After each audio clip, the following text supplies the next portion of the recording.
Allez, cette question à présent sur Boursorama, la baisse des taux des crédits immobiliers est-elle désormais derrière nous? On voit ça avec Philippe Taboret. Bonjour Philippe. Bonjour David. Directeur général adjoint de chez CAFPI. Ça fait des années qu'on nous dit que les taux d'emprunt sont tout le temps de plus en plus bas, ce qui est une réalité.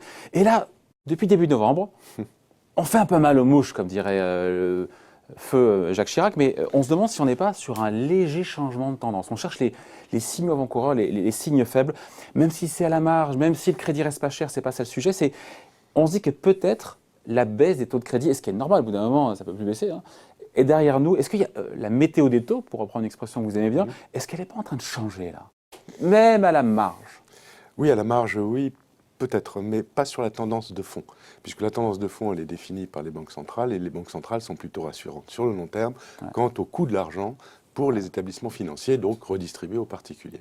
Ce qui change peut-être, c'est effectivement qu'à un moment, c'est une des rares économies, la banque, où on travaille sans marge. Et donc, les taux étant très réduits, la marge de la banque sur le crédit immobilier en particulier devient très très faible, extrêmement faible, et ne paye pas les frais d'un coup de crédit. Donc, en définitive, c'est peut-être sur ce point qu'il faut jouer. Et d'ailleurs, il y a eu une alerte du HCSF sur le sujet, où il faudrait peut-être remonter un petit peu les grilles de taux particuliers. Un tout petit peu suffirait pour effectivement... Le HCSF, c'est bien, je fais la promo au passage de l'émission, qui se réunit le 12 décembre en compagnie du gouverneur de la Banque de France et du ministre de l'économie, Bruno Le Maire. Le vendredi 13, on aura le gouverneur qui viendra nous parler de ces mesures qui seront applicables aux banques. J'espère qu'il n'y en aura pas. Manifestement, il y en aura, mais on préjuge de rien. Est-ce qu'on voit concrètement, dans les grilles tarifaires, vous les auscultez au trébuchet, est-ce que dans les barèmes des banques, on voit quelques pointes, quelques petites hausses de taux, même si c'est à la marge, même si c'est 10 points de base, on voit ça et là des prémices? Alors, dans notre fameuse météo des taux mensuels, on a deux indicateurs. L'indicateur, c'est à combien on a prêté ce mois-ci, qui vient de passer. Là, je vais sortir le prochain qui sera sur novembre. À combien a-t-on prêté à nos clients? Et là, on voit effectivement une baisse généralisée aujourd'hui jusqu'à 25 ans. Sur 25 ans, on prête à moins de 1%, 0,96 sur le mois d'octobre. Et puis, il y a le tarif affiché par les banques. Le tarif affiché par les banques, c'est le barème que je mets en vitrine pour dire, voilà. Mon taux. Celui-là baisse. Le tarif qu'on affiche, donc qu'on va proposer à nos nouveaux clients qui vont arriver aujourd'hui, est à la baisse. Donc pour attirer les meilleurs clients, bien évidemment. Les banques font forte concurrence entre elles pour effectivement afficher les taux les plus bas. Et puis le taux réel pratiqué, c'est-à-dire celui que je distribue à mes clients, et bien là, il y a un peu de distinction. Et là, les taux sur certaines durées ont tendance à augmenter. Ah, voilà. Et ça, on se dit que ça fait peut-être quand même 5 ou 6 ans qu'on n'avait pas vu ça.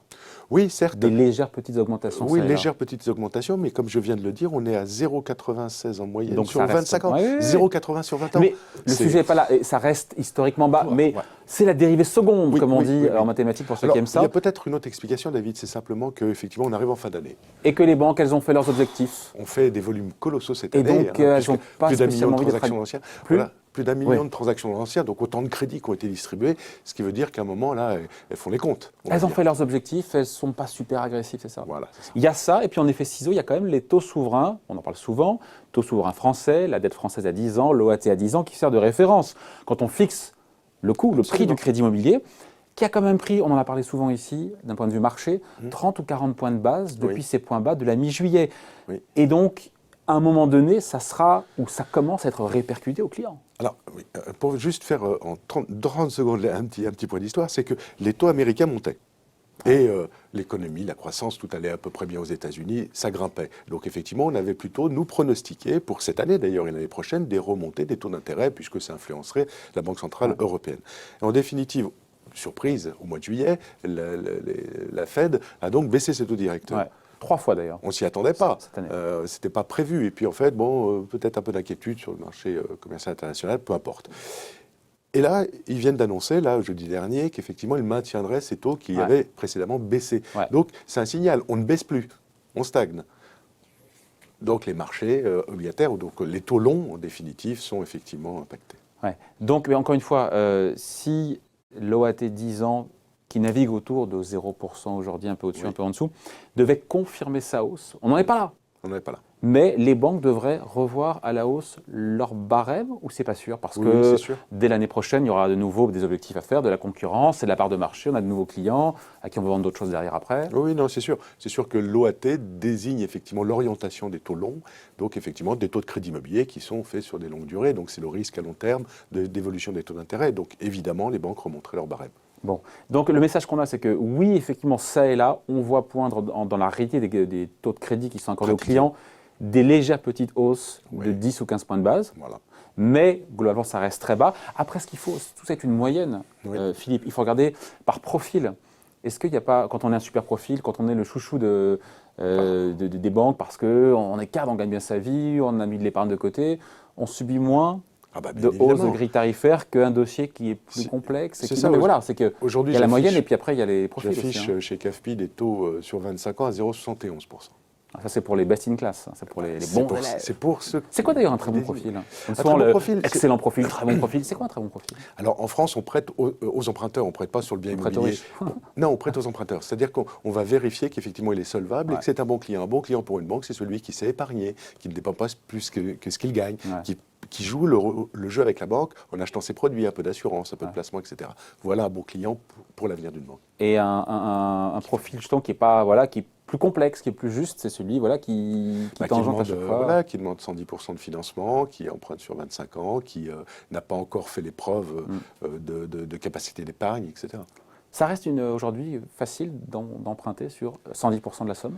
Oui, parce que les banques, quoi qu'on dise et quoi qu'on puisse dire, et quoi que puisse dire le HCSF, dans tous les cas, ont besoin de prêter. Elles ont besoin de prêter parce que toute cette liquidité, il faut bien la replacer. L'immobilier reste un placement sûr, même s'il n'est pas très rentable.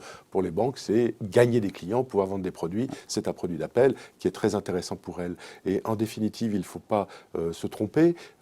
Faire beaucoup de crédits, c'est aussi permettre aux gens de se loger, puisqu'aujourd'hui, ces crédits immobiliers permettent à des gens de devenir propriétaires et de se loger. Et la problématique en France, c'est pas tant de distribuer trop de crédits. Est-ce qu'il y a un risque? Non, il n'y a pas de risque d'impayé en France. Il est très faible, c'est le plus faible d'Europe.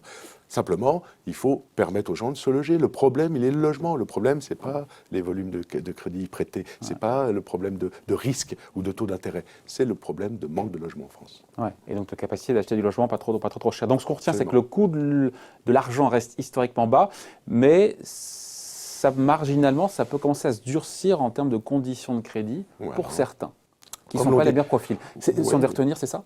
Oui, David, c'est tout à fait ça, puisque en définitive, un taux d'intérêt de crédit, donc c'est un produit de banque qui peut fluctuer. Il fluctue avec les événements. Donc à un moment, j'ai moins besoin de vendre, donc je peux augmenter un peu ma marge. Il y a des moments, l'OAT, le coût de l'argent augmente, donc il peut augmenter. Puis après, ça peut rebaisser. Ça fluctue.